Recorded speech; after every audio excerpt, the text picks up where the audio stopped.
One of the president's biggest challenges tonight will be convincing average Americans that huge legislative accomplishments like the trillion-dollar infrastructure package will indeed make a difference in their lives, because so far they're not seeing it. A recent poll found less than a third of Americans give the administration credit for improving roads and bridges in their communities. So let me bring in the man in charge, Transportation Secretary Pete Buttigieg. It's good to see you.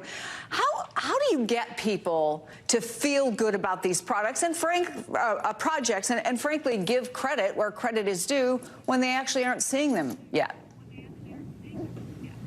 Well, these things don't get done overnight. You know, there are some policies that can be implemented almost the moment they get approved of. I'm thinking of things like $35 insulin for seniors on Medicare, something that Americans overwhelmingly favor, and the president was able to get it done in that we wish it was bipartisan, but that Inflation Reduction Act that got through Congress. So that took effect almost overnight. On something like infrastructure, there's more of a process. You have to set up the program, get the dollars moving, turn a spade, go through that construction season or 2 or 3 and see the project to completion. What's so exciting about this moment is now we're getting into that phase. We spent so much of the first year persuading Congress to pass this bill, having that conversation with the American people. So much of the second year building the programs to start getting those dollars out the door. Now we're making the actual improvements. As a matter of fact, 70,000 miles of highway improved. We've started repair on over 2,700 bridges, at least identified them and got the process moving. And there's only going to be more where this came from each passing year.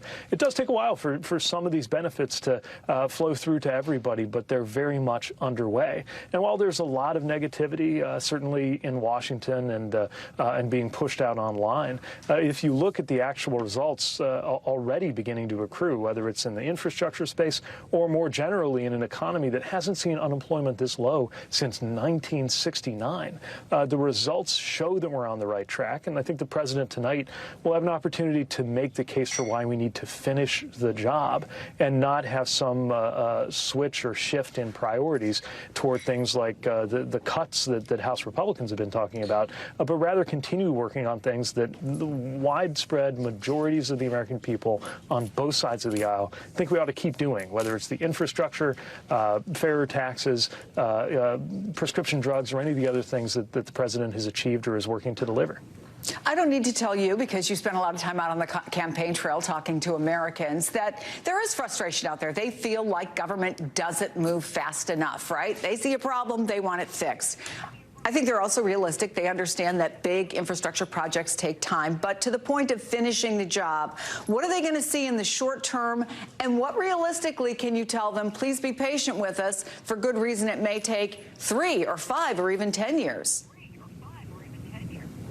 Well, one of the things that excites me is even on the big projects that may take years to see all the way through to completion. Think some of the bridges that need to be completely replaced, or tunnels that have been waiting for repair for 150 years and we're finally replacing them.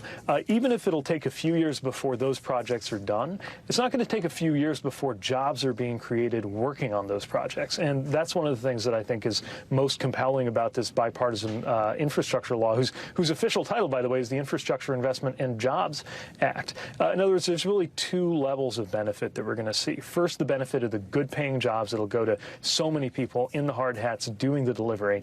And then there will be the decades of benefits that'll come to people who get to use that new airport, get to drive on that new bridge, get to take a train or transit through that new tunnel, get the many benefits that'll come from us having that better transportation system that Americans have wanted and deserved for a very long time. So I was speaking with one of your colleagues in the administration yesterday about the push and pull of a State of the Union. So many cabinet secretaries, members of Congress, activists, advisors, they've all got their pitches, right, for what they see should be a priority in this speech.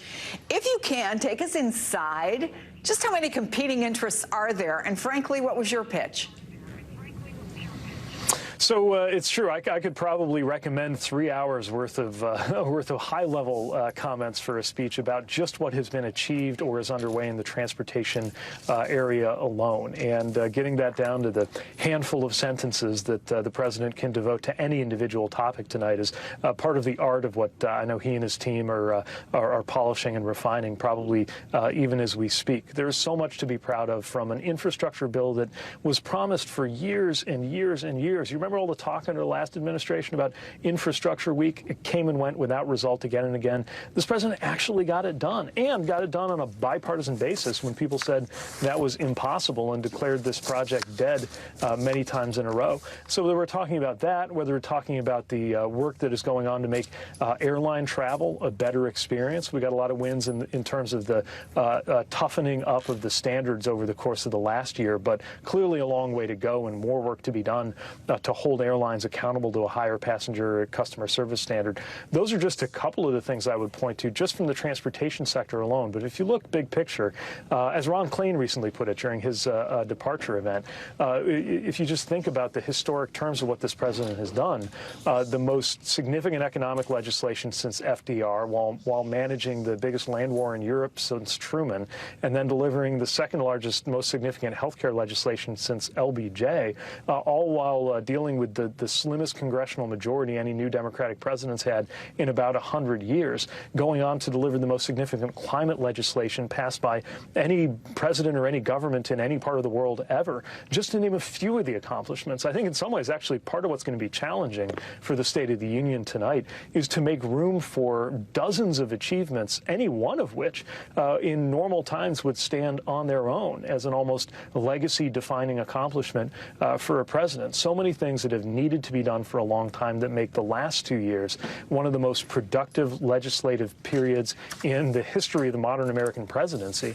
And with 2 more years to go in this term to try to finish the job, and by the way, knowing that we now have a divided Congress, pointing to some things that will follow through on the president's unity agenda that he announced a year ago. You know, things like dealing with the opioid crisis, dealing with what veterans are up against. It's something that's obviously very personally important to me and to millions of Americans. Battling cancer, something that's important to all of us and very personal to the president, and supporting Americans' mental health. These are things that you shouldn't have to be a Democrat or a Republican to care about. And so you know, he's going to continue fighting on things where we haven't been able to get Republicans to help us, like getting $35 insulin for every single American, but also those things where we really do think we can form bipartisan majorities and coalitions, just like he did on the CHIPS and Science Act, which has helped get manufacturing back to the U.S., just like we did on that infrastructure law, just like he did on the PACT Act that's taking care of veterans who are exposed to burn pits in Iraq and Afghanistan. Again, I could talk myself blue in the face just even mentioning a few of these great things, and but I'm really glad that there will be this opportunity tonight, because I'm convinced that if every American could just be in a room with the president the way I have and see how he makes decisions and see how viscerally he thinks about how every decision can make Americans better off and build our economy from the bottom up, if everybody could see that, I think they'd be 1,000% on board. The next best thing is for him to have a chance to take his case directly to the American people, and that's exactly what we're going to see this evening. And we will have it here on MSNBC, full coverage. Transportation Secretary Pete Buttigieg, thank you so much for your time. Appreciate it.